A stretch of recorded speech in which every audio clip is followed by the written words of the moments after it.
I'd like today to talk about reading the tarot using reversed cards.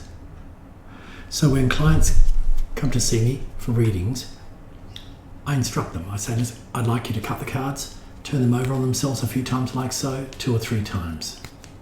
I hand the cards to the client shuffles and reverses them.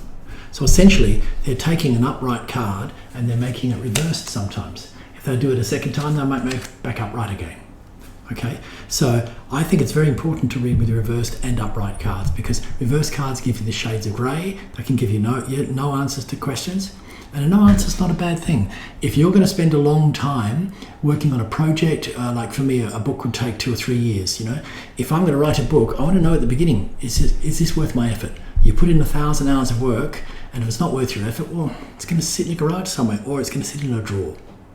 If it's a distance reading, I'll do all the shuffling for the client. So if the client's on screen, Marianne's on screen, I'll just say, look, I need a couple of minutes now. I need to just shuffle and select some cards for you. So just hold your questions for a moment. Just look at your notes and I'll be with you in just a second. And what I do is I just get straight on with it. Cut the cards, reverse them a few times, give them a brief shuffle, and then slide them around and then close my eyes and select with my non-writing hand. 7 cards with it. So if I'm asking for a general reading for Marianne, I might simply say, what does the future hold for Marianne? If she's got a specific question, I need to know what the question is so that I can word it and phrase it for the cards.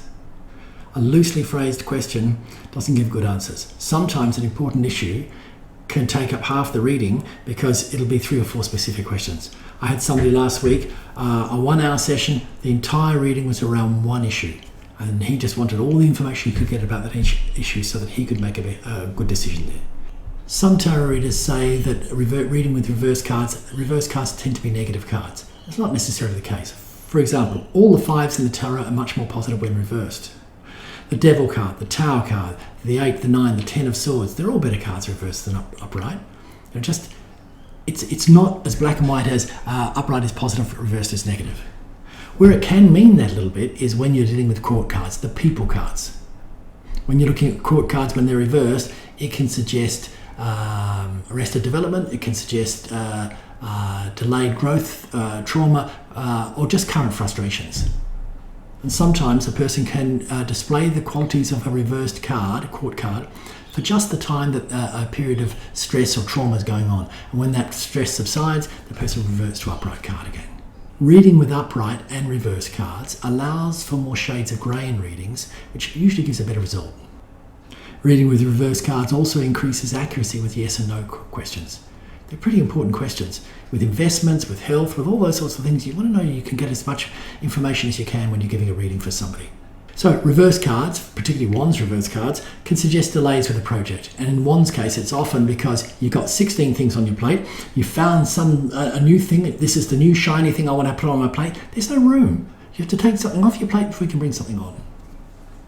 If I was a client, I'd be much more comfortable with a reader who read upright and reverse cards. Yes, you have to remember a lot more meanings, and that's the way that it is. I've made a video, it's not online, it's for advanced students only. It's a 20-minute video where I use one 7-card layout, just 7 cards on the table, and I ask 4 completely different questions. So one's a financial question, using that layout, those 7 cards. Using the same 7 cards, asking about getting a crown in your tooth. And so completely, now you're looking for completely different meanings. Is this the dentist for me? Is it wise to do this right now? That sort of thing. You know, it's just as important as a question, as a financial question, a relationship question, because it's immediate. We all exhibit qualities of reversed court cards, because the court cards are the People cards, particularly when we're frustrated or overwhelmed. If you observe a small child with his mum in the shopping centre, in a supermarket, for instance, and the little person's seen some chocolate or an ice cream or something that they want, and you can identify, if you just watch them for 2 or 3 minutes, as negotiations escalate and they get more and more demanding, I want this, I really want this, you know, you can identify what suit they are. If the parent says no, no, no repeatedly, one's kids will kick, they'll scream, they'll throw themselves on the floor, they'll create some drama and draw some negative attention. And their purpose in that situation is embarrass your parent into submission, make them want to give you this thing. And once you set the precedent, you'll get it every time you go shopping with it. Cups children, different tactic altogether. They can maintain the Olympic grade sobbing for 15-20 minutes. You can hear them round the supermarket. You can hear them in another store later. like their dog just died or their best friend's moved away and the world is ending. Swords people take a different take. The little swords kids, they start a conversation. They start negotiating with the parent to find out what's the thing that would make you want to give me something I want. So little swords kids, they're the lawyers at heart, the negotiators, the mediators, the lobbyists. But they do it without screaming. They do it with cold logic. It's friendly, and if it's necessary, they'll catch you. But you said, and you let him have one last time you were shopping with him, and I haven't had one now, so you owe me one. Looking for every way they can.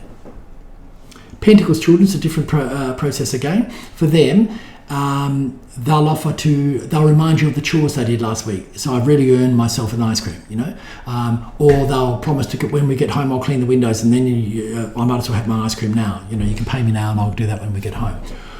At a pinch, they'll offer to pay for their own. That's a rare little person. Sometimes, due to repetitive trauma or ongoing frustrations in life, adults can become reverse cards for periods of time.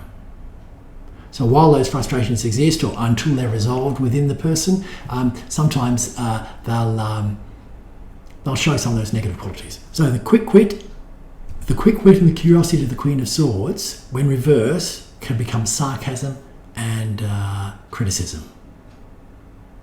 The passion, the love of learning, the love of exploring, the love of teaching and coaching other people, inspiring other people that is natural to the Queen of Wands, that can become ruthless competition, arrogance, and you get the daily rant. People have just got this ongoing rant about how everything's unfair.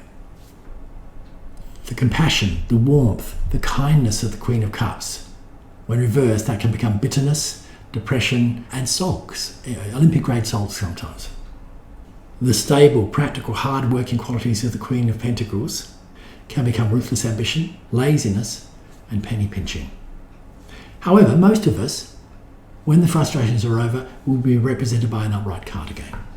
Essentially, reading with upright reverse cards improves the clarity of tarot readings.